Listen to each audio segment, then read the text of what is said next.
जिन लोगों को घर बैठे सब कुछ मिल जाता है, बिना कुछ किए मिल जाता है, वो क्या जाने सफलता के बारे में। मुसीबतों और परेशानियों से लड़ना कोई आसान काम नहीं है, खासकर तब मुसीबतें हमारी सफलता की राह में रोड़ा बन जाती है। आज मैं कुछ ऐसी स्टोरीज आपको बताऊंगा जिनके जरिए आपको कुछ ऐसे लोगों के बारे में पता चलेगा जिन्होंने जिंदगी की मुसीबतों से लड़कर सफलता को पाया। दोस्तों, इन लोगों की सफलता के बारे में जान के आपको हैरानी भी होगी, क्योंकि ये लोग अपनी शारीरिक कमियों के बावजूद भी एक नए मुकाम पर पहुंचे हैं। आप जानेंगे कि इच्छा शक्ति और कुछ करने की चाह इंसान को किस तरह आगे बढ़ाती है और महान बनाती है। अरुणिमा सिन्हा एक ऐसा नाम जिसे शायद आपने पहले भी सुना हो। अरुणिमा सिन्हा वो हैं जिन्होंने एक पैर के सहारे माउंट एवरेस्ट की चढ़ाई करी थी। माउंट एवरेस्ट की चढ़ाई करने से पहले अरुणिमा एक आम लड़की की तरह थी। उन्हें बचपन से स्पोर्ट्स में बहुत रुचि थी और वो वॉलीबॉल खेला करती थी। बाद में वो राष्ट्रीय स्तर नेशनल लेवल की एक वॉलीबॉल खिलाड़ी बनी। लेकिन एक रोज उनके साथ कुछ ऐसा हुआ जिसने उनकी जिंदगी को बदल कर रख दिया। ये बात है 11 अप्रैल 2011 की। उस दिन अरुणिमा ट्रेन से लखनऊ से दिल्ली आ रही थी, लेकिन जब ट्रेन बरेली पहुंची तो कुछ लुटेरे ट्रेन में घुस गए और लूटपाट करने लगे। अरुणिमा के गले में एक चेन थी जिसे वह लूटने की कोशिश करने लगे। अरुणिमा ने जब उनका विरोध किया तो उन्होंने अरुणिमा को बरेली के पास ही ट्रेन से नीचे फेंक दिया। नीचे गिरने की वजह से अरुणिमा का बायां पैर ट्रेन की चपेट में आकर कट गया। उन्हें काफी गंभीर चोटें भी आई थी। 6 महीने तक अरुणिमा ने दिल्ली के एम्स में जिंदगी और मौत की जंग लड़ी और किसी तरह उनकी जान बच पाई। लेकिन इस सब में वो अपना एक पैर खो चुकी थी और उसकी जगह एक नकली पैर लगाया गया। इस घटना के बाद उनका वॉलीबॉल कैरियर खत्म हो गया। उनके माता पिता और रिश्तेदारों के लिए अरुणिमा बस एक अपाहिज बनकर रह गई। मगर अरुणिमा के हौसले अपाहिज नहीं हुए थे और उन्होंने अपनी जिंदगी को बदलने की ठान ली थी। अपने जोश और जज्बे के दम पे अरुणिमा एक नकली पैर के सहारे एवरेस्ट को चढ़ने की ट्रेनिंग लेने लगी। साल 2013 में वह माउंट एवरेस्ट की चोटी पर पहुंची। ऐसा करने वाली वह दुनिया की पहली दिव्यांग महिला बनी। अरुणिमा की कहानी विपरीत परिस्थितियों से बाहर निकलने और महानता हासिल करने की एक शक्तिशाली प्रेरणा देती है। तो उनके तो एक पैर नहीं थे, तब उन्होंने ये कारनामा दिखा दिया। माउंट एवरेस्ट तक चढ़ गई। हमारे पास तो दोनों हाथ, दोनों पैर हैं, दोनों आंखें हैं, तब भी हम सोए हुए हैं। अगर इस वक्त भी नहीं जगे तो फिर कुछ नहीं कर पाएंगे। अपने अंदर की शक्ति को बाहर निकालना पड़ेगा, हौसला बढ़ाना पड़ेगा, वरना अगर ये उस स्थिति में होती तो शायद वो भीख मांग रही होती। लेकिन आज उन्हें दुनिया जान रहा है, क्योंकि उसने हौसला कभी नहीं छोड़ा। जिस मुकाम पे वो थी उससे ज्यादा, उससे बड़ा करके दिखाया उन्होंने।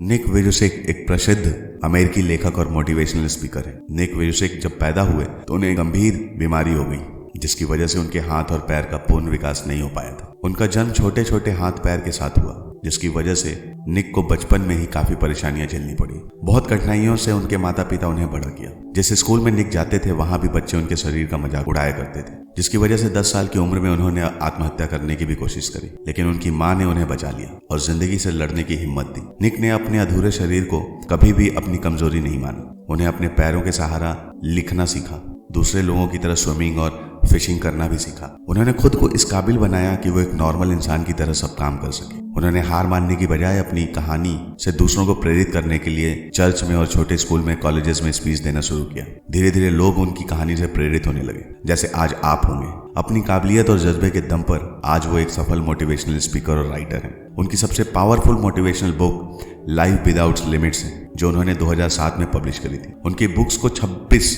से ज्यादा भाषाओं में रिलीज किया गया था। इस किताब की अब तक 1 मिलियन से ज्यादा कॉपीज बिक चुकी, 10 से ज्यादा मोटिवेशनल बुक्स लिख चुके हैं और उनकी नेटवर्थ करीब $5 लाख है। अगर निक चाहते तो अपनी कमजोरियों को उसी तरह से जीते रहते कि मैं तो कुछ नहीं कर सकता, मैं तो पैदाइशी बेकार हो गया हूँ, जो कि हम लोग करते हैं। हमें छोटी सी कट लग जाती तो हम परेशान हो जाते हैं। उनकी तो पूरी बॉडी खराब थी, फिर भी उन्होंने ये कर दिखाया।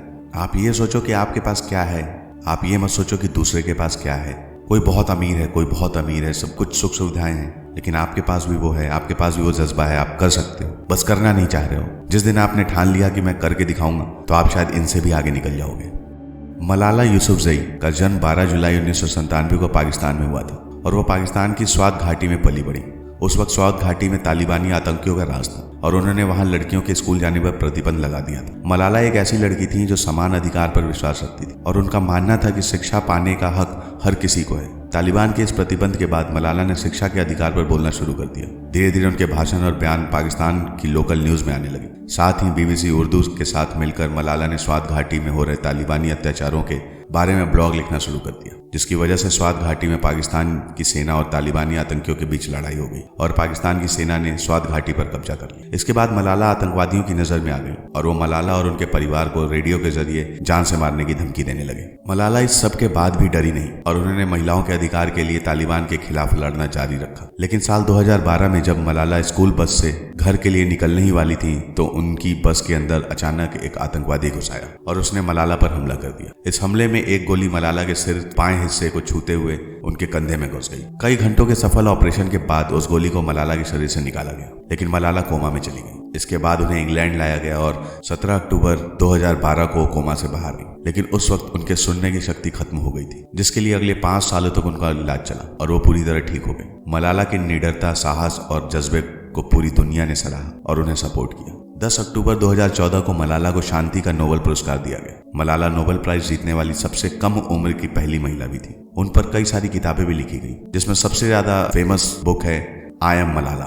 आज भी मलाला विश्व स्तर पर महिलाओं के अधिकार और शिक्षा को लेकर लड़ाई लड़ रही है। मलाला आज हर किसी के लिए बहादुरी और हिम्मत की जीती जागती मिसाल है। बेथनी हैमिल्टन हवाई में जन्मी, बचपन से ही एक सर्फर बनना चाहती थी। 3 साल की छोटी सी उम्र में ही बेथनी ने सर्फिंग सीख ली थी। बेथनी सर्फिंग में ही अपना करियर बनाना चाहती थी और उनका सपना सर्फिंग में ही एक प्रोफेशनल एथलीट बनने का था। लेकिन 13 साल की उम्र में उनके साथ कुछ ऐसा हुआ जो शायद उन्हें कभी सपनों में भी नहीं सोचा होगा। हुआ यूं कि 13 साल की उम्र में जब वो अपने बेस्ट फ्रेंड के साथ सर्फिंग कर रही थी, उसी दौरान एक शार्क ने बेथनी पर हमला कर दिया और उनके बाएं हाथ को पूरी तरह काट दिया। इस हमले में उन्होंने अपना बायां हाथ पूरी तरह खो दिया। इस हमले के बाद भी बेथनी ने अपने सपने को नहीं छोड़ा और 1 महीने बाद वो एक हाथ के सहारे ही सर्फिंग करना सीखने लगी। कई महीनों की कड़ी मेहनत के बाद उन्होंने एक हाथ के सहारे सर्फ करना सीख लिया और 2 साल के अंदर ही अपना पहला नेशनल सर्फिंग टाइटल भी जीत लिया और जिसके साथ ही वो एक प्रोफेशनल सर्फर बन गई। उन्होंने दुनिया के बेहतरीन सर्फर के खिलाफ कंपटीशन की और अपने दृढ़ संकल्प और साहस से लाखों लोगों को प्रेरित किया। इन 4 स्टोरीज से हमें क्या सीखने को मिलती है? In real life inspirational stories से ये बात तो आपको समझ में आ ही गए होंगे कि जिन लोगों के हौसले बुलंद होते हैं और इरादे में जान होती है, वो सफलता पा ही लेते हैं। कमजोर लोग अक्सर अपनी कमी का बहाना बनाते हैं, लेकिन हिम्मती लोग अपनी कमियों को ताकत बनाकर सफलता के शिखर पर चढ़े आते हैं। दोस्तों, भले आप में कितनी भी कमियां हों, लेकिन एक बात हमेशा याद रखें, सफल बनने के लिए आपको बस एक खूबी की जरूरत होती है। हम सब में लाख कमियां होती हैं, लेकिन उन लाख कमियों में भी एक खूबी जरूर होती है। जो लोग सफल होने की चाह रखते हैं, वो अपनी कमियों के बीच में उसी एक खूबी को ढूंढ ही लेते हैं जो उन्हें सफल बना देती है। इसलिए अपनी कमियों को एक एक करके दूर करने की बजाय अपनी एक उस खूबी को ढूंढो जो आपको सफल बना सके।